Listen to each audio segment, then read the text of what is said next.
سورۃ الاحقاف کی آیت نمبر 15۔ الحمدللہ وکفی السلام علی عبادہ الذین اصطفی خصوصا علی سید الرسل وخاتم الانبیاء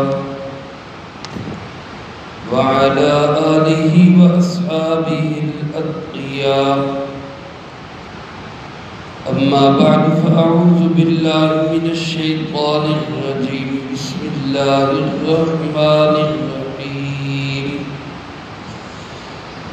ووصینا الانسان بوالدیہ احسانا حملته امه كرها ووضعته كرها وحمله وفصاله 30 شهرا حتى إذا بلغ أشده وبلغ 40 سنة قال رب أوزعني أن أشكر نعمتك التي أنعمت علي وعلى والدي وأن أعمل صالحا ترضاه وأصلح لي في ذريتي إني تبت إليك وإني من المسلمين أولئك الذين نتقبل عنهم أحسن ما عملوا ونتجاوز عن سيئاتهم في أصحاب الجنة وعد الصدق الذي كانوا يوعدون۔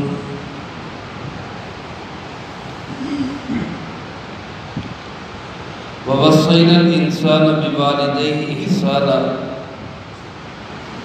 اور ہم نے تاکیدی حکم دیا انسان کو اپنے والدین کے ساتھ حسن سلوک کا۔ حملته امه كرها،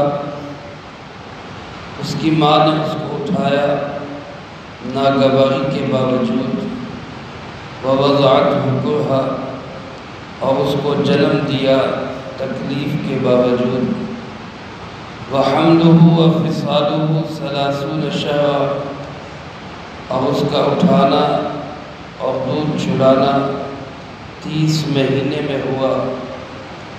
حتی اذا بلغ اشدہ، یہاں تک کہ جب وہ اپنی پختہ عمر کو پہنچا، وبلغ 40 سنہ، اور پہنچا 40 سال کی عمر کو، قال رب اوزعنی، تو کہنے لگا میرے پروردگار مجھے توفیق دے، ان اشکر نعمتک، کہ میں شکر ادا کروں تیرے اس احسان کا، التی انعمت علی وعلی والدی، جو تو نے مجھ پہ انعام کیا اور میرے والدین پہ انعام کیا، وان اعمل صالحا، اور مجھے توفیق دے اس بات کی کہ میں نیک اعمال کروں، ترضاہ، جو تجھے پسند آ جائے، وَأَصْلِحْ لِي فِي ذُرِّيَّتِي، اور اصلاح فرما دے میری اولاد میں بھی،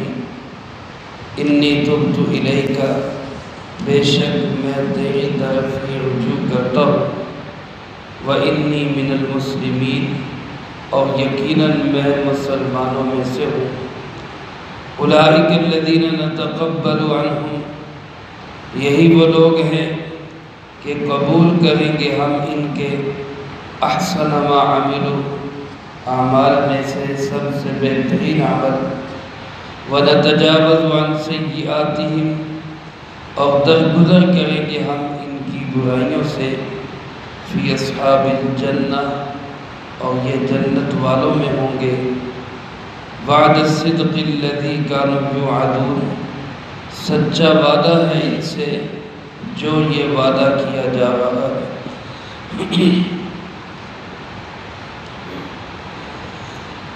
ان دو آیات مبارکہ میں بلکہ اس کے بعد کی 2 آیات میں بھی اللہ رب العالمین نے والدین کے ساتھ اچھے برتاؤ اچھے سلوک کا حکم دیا ہے، اور والدین کے ساتھ برے سلوک کرنے والے کا برا انجام اللہ پاک نے بتایا۔ قرآن کریم میں کئی جگہ پر اللہ پاک نے والدین کے ساتھ بہت اچھے سلوک کا حکم دیا ہے۔ علماء نے لکھا ہے احادیث اور قرآن کریم کی آیات کی روشنی میں اللہ کے بعد سب سے بڑا حق کسی بھی انسان پر اس کے والدین کا ہے۔ اللہ جناب محمد کریم صلی اللہ علیہ وسلم کا حق وہ تو پہلے نمبر پہ، اور اللہ اس کے رسول صلی اللہ علیہ وسلم کے بعد سب سے زیادہ حق جس کا کسی پر ہے وہ والدین کا ہے، اس کے بچوں پر۔ میرے محترم دوستو، قرآن کریم میں اللہ پاک نے متعدد جگہوں پہ اپنے حق کے ساتھ اللہ کے حق کو ذکر کیا۔ فرمایا وَقَضَىٰ رَبُّكَ أَلَّا تَعْبُدُوا إِلَّا إِيَّاهُ وَبِالْوَالِدَيْنِ إِحْسَانًا۔ تیرے رب نے یہ بات طے کر دی کہ عبادت صرف کس کی ہوگی؟ اللہ رب العالمین کی، اور والدین کے ساتھ اچھا سلوک ہوگا۔ اس طرح متعدد جگہوں پر آیات قرآنیہ کے اندر اللہ رب العالمین نے اپنے حق کے بعد والدین کے حق کو ذکر کیا۔ یہاں بھی اللہ پاک ارشاد فرماتے وَوَصَّيْنَا الْإِنسَانَ، ہم نے انسان کو وصیت کی۔ وصیت ہم عام طور پہ کہتے ہیں جب کوئی انسان موت کے قریب ہو، وہ جو اپنی اولاد کو حکم دے کے جاتا ہے یا کچھ کہہ کے جاتا ہے اس کو وصیت کہتے ہیں۔ قرآن کریم نے بھی اسی کو وصیت کہا ہے، یوصیکم اللہ فی اولادکم للذکر مثل حظ الانثیین۔ وراثت کے احکامات جہاں بیان فرمائے تو وہاں فرمایا من بعد وصیت یوصی بہا او دین، اس وصیت کے بعد جو وصیت کی جاتی ہے۔ لیکن اللہ رب العالمین جب اپنی ذات کے لیے وصیت کا لفظ بولے تو وہاں مراد کیا ہے؟ اللہ پاک پہ تو موت نہیں، اللہ تو موت سے پاک ہے، وہ تو حی و قیوم ہے، ہمیشہ سے ہے، ہمیشہ رہے گا۔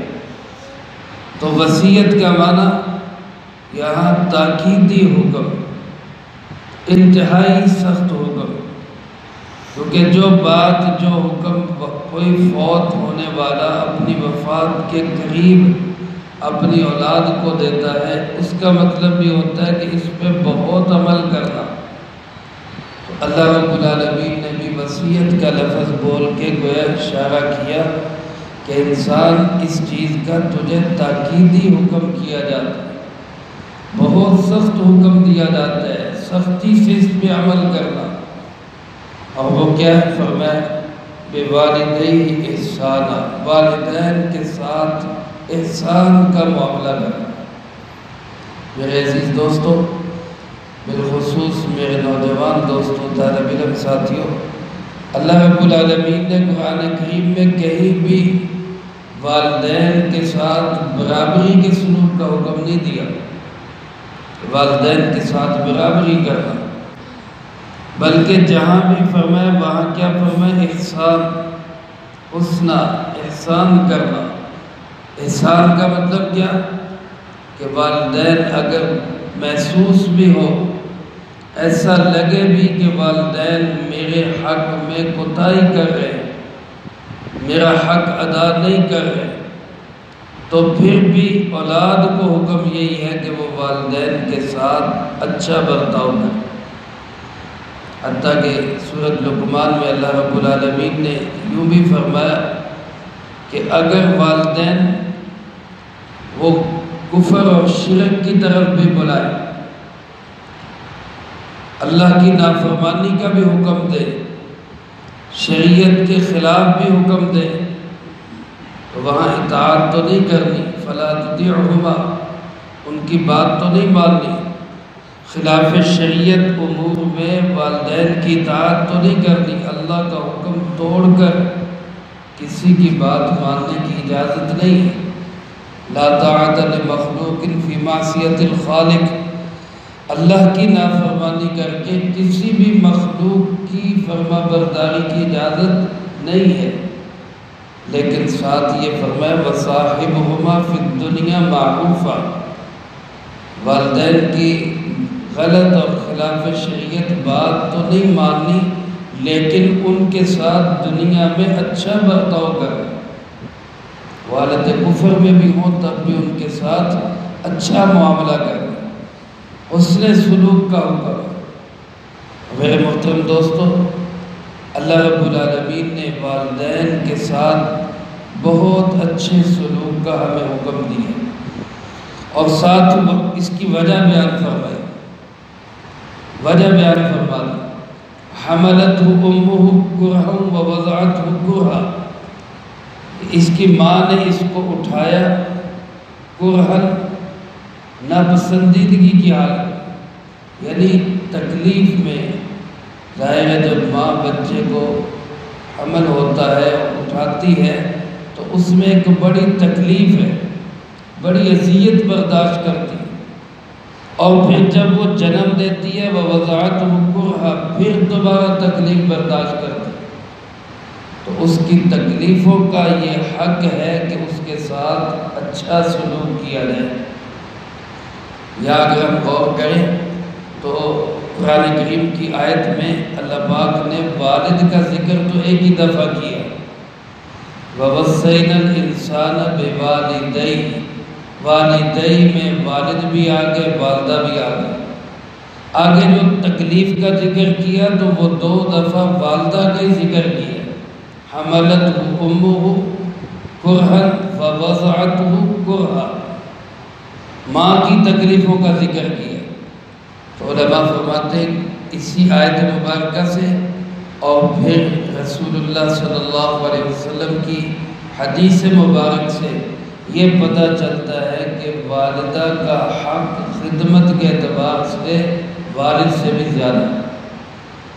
جیسا کہ ایک دفعہ ایک صحابی آپ صلی اللہ علیہ وسلم کی خدمت میں حاضر ہوئے اور پوچھا جناب محمد کریم صلی اللہ علیہ وسلم سے، اللہ کے محبوب جی صلی اللہ علیہ وسلم، میرے اوپر سب سے زیادہ حق کس کا ہے؟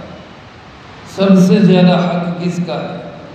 تو آپ صلی اللہ علیہ وسلم نے کیا فرمایا؟ امک، تیری ماں کا حق۔ انہوں نے پھر پوچھا اس کے بعد کس کا ہے؟ آپ نے پھر فرمایا امک، آپ کی والدہ کا حق ہے۔ انہوں نے پھر پوچھا اس کے بعد کس کا ہے؟ آپ نے پھر فرمایا امک، تیری اماں کا حق ہے تیرے۔ چوتھی دفعہ جب انہوں نے پوچھا اس کے بعد کس کا ہے تو پھر آپ نے فرمایا کہ ہاں تیرے باپ کا بھی حق، والد کا بھی حق۔ تو علماء فرماتے ہیں کہ خدمت میں، خرچہ دینے میں اور حسن سلوک کے اندر خیال رکھنے میں سب سے زیادہ حق والدہ کا ہے، والد سے بھی زیادہ ہے۔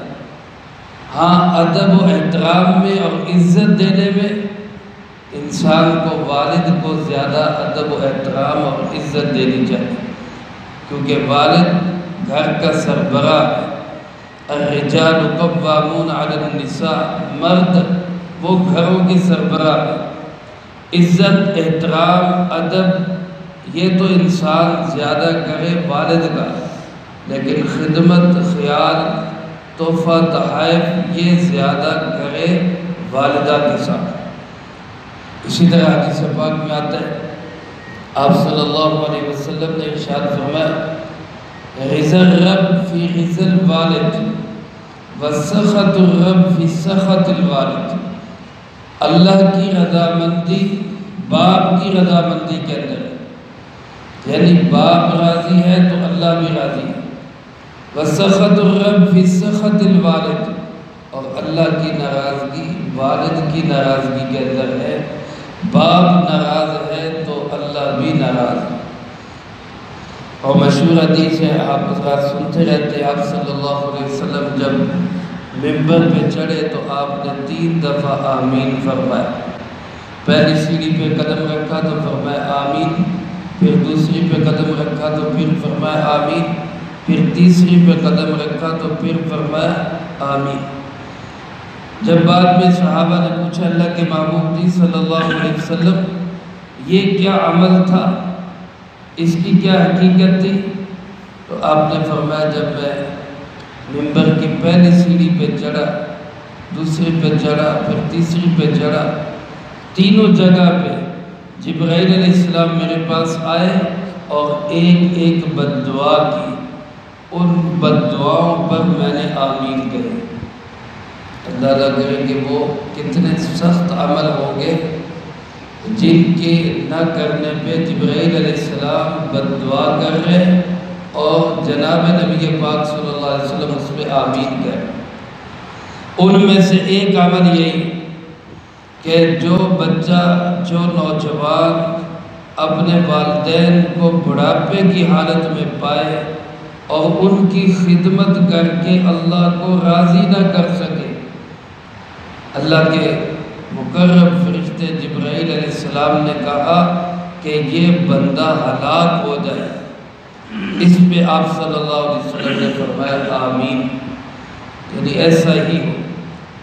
میرے محترم دوستو، آج والدین کے ساتھ بڑی بدتمیزی کی جاتی ہے، بڑی بد اخلاقی کی جاتی ہے۔ نوجوان بچے، چھوٹے چھوٹے بچے والدین کے ساتھ بدتمیزی کرتے ہیں۔ آپ صلی اللہ علیہ وسلم نے اس کو قیامت کی بڑی نشانیوں میں ارشاد فرمایا، قیامت کی کھلی نشانیوں میں، کہ جب اولاد ماں باپ پہ حکم چلائے گی، اولاد ماں باپ کی نافرمان ہو جائے گی، تو پھر سمجھنا کہ قیامت قریب آ گئی۔ اس لیے میرے محترم دوستو، آج مجھے آپ کو ہر ایک کو اس بات کا خیال رکھنا ہے کہ ہم اپنے والدین کی ہر طرح سے خدمت کریں۔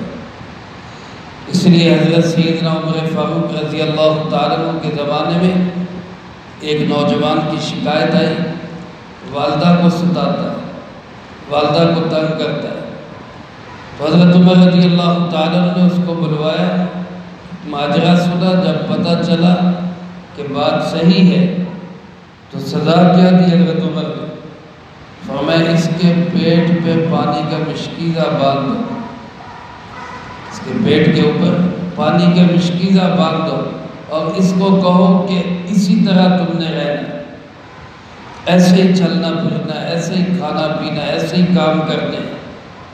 اب وہ پانی کا مشکیزہ باندھا، گھنٹے 2 گھنٹے بمشکل 1 دن گزرا ہوگا، تو اس کی تو باں ہو گئی کہ جی مہربانی کرے یہ کھولے، پھر مجھے جو مرضی سزا دے دے۔ حضرت عمر نے بلوایا اور فرمایا بس اتنے میں بس ہو گئے، اس پانی کا مشکیزے کو 1 گھنٹہ نہیں اٹھا سکا، 1 دن نہیں اٹھا سکا، اور یاد کر جب تیری اماں نے 9 مہینے تجھے اپنے بطن میں اسی طرح اٹھایا، سارے کام بھی کیے، تجھے بھی اٹھایا، تو کیوں اپنے والدین کے ساتھ اس طرح کرتا ہے، کیوں والدہ کو تنگ کرتا ہے؟ تو اللہ پاک نے قرآن کریم میں والدہ کی انہی تکلیفوں کا ذکر کر کے فرمایا خیال کرو انہوں نے تمہیں پالنے میں کتنی اذیتیں برداشت کی، کتنی تکلیفیں سہی۔ ذرا آج ہم خود دیکھیں، ہمارے چھوٹے چھوٹے بچہ ذرا سا بیمار ہو، روئے، ستائے، تنگ کرے، والدہ کا دل کھنچ جاتا ہے، ماں کے کلیجے کو ہاتھ پڑتا ہے کہ میں اپنی اولاد کو سکھ دے دوں۔ جیسے آج ہم اپنی اولاد کو ہر طرح کا سکھ دینا چاہتے ہیں، ہمارے والدین بھی ہمیں اسی طرح ہی پالا پوسا کرتے ہیں۔ تو کیا ہم یہ گوارا کریں گے کہ ہماری اولاد وہ ہماری نافرمان ہو جائے، ہماری اولاد ہماری جو ہے ہمیں ستانے لگ جائے، ہمارے سامنے بولنے لگ جائے؟ جب ہم اس کو اپنے لیے پسند نہیں کرتے تو ہم اپنے والدین کے ساتھ کیوں بدتمیزی کرتے ہیں، ہم اپنے والدین کو کیوں ستاتے ہیں؟ تو اس لیے میرے محترم دوستو، اگر پہلے ہو چکا ہے توبہ استغفار کر لے، آئندہ کے لیے عزم کر لے کہ ہم والدین کا پورا خیال رکھیں۔ علماء نے لکھا ہے اگر والدین نادار ہیں، ان کے پاس خرچہ نہیں ہے، غریب ہے، اپنا خرچہ پورا نہیں کر سکتے، تو اولاد کی ذمہ داری ہے والدین کا خرچہ اٹھانا۔ یہ اولاد کی ذمہ داری ہے، لازمی خرچہ ہے، اس کے ذمے ہے۔ جس طرح اپنے بچوں کو پالنا فرض ہے والد کے ذمے، اسی طرح اپنے ماں باپ کو پالنا بھی بچے کے ذمے فرض ہو جاتا ہے اگر والدین خود مجبور ہو۔ ہاں اگر والدین کا اپنا خرچہ ہے، وہ اٹھا رہے، سلسلہ ان کا چل رہا ہے، تو پھر فرض تو نہیں، لیکن پھر بھی بہتر یہ کہ ان کے لیے کچھ نہ کچھ ہدیہ تحفہ ضرور دیا کرے، جسمانی خدمت ضرور کیا کرے، ذہنی طور پہ ان کو راحت ضرور پہنچائے، ان کے پاس بیٹھے باتیں کرے، ان کی مٹھی چاپی کرے، تاکہ ان کے جسم کو بھی سکون ملے اور ان کے دماغ اور روح کو بھی سکون ملے۔ یہ اولاد کی ذمہ داری ہے۔ اور اب صلی اللہ علیہ وسلم نے اس کے متعلق بڑی تاکیدیں، بڑی سختی کے ساتھ تاکیدیں ارشاد فرمائی۔ تو بہرحال اللہ پاک نے یہاں ذکر کیا کہ والدہ کی تکلیفوں کو دیکھو، اذیتوں کو دیکھو، کیسی کیسی اس نے تکلیفیں اور اذیتیں برداشت کی۔ اور فرمایا حملہ وفصالہ 30 شہرا، اس کا حمل اور اس کا دودھ چھڑانا یہ 30 مہینے میں ہوا۔ اس کا کیا مطلب ہے اور حمل کی مدت کیا ہے اور دودھ چھڑانے کی مدت کیا ہے؟ اس آیت میں اللہ پاک نے یہ احکامات بیان فرمائے ہیں۔ فقہاء نے اس سے کیا کیا مسائل اخذ کیے، ان کا تذکرہ انشاءاللہ اگلی فرصت میں ہوگا۔ اللہ پاک سے دعا ہے اللہ مجھے آپ سب کو اپنے والدین کی قدر اور عزت کرنے کی توفیق نصیب فرمائے، اور والدین کی نافرمانی سے ہم سب کی حفاظت فرمائے۔ آج 7 ستمبر ہے، اور 7 ستمبر آپ حضرات جانتے ہیں کہ ختم نبوت کا ایک عظیم کام ہوا ہمارے ملک کے اندر۔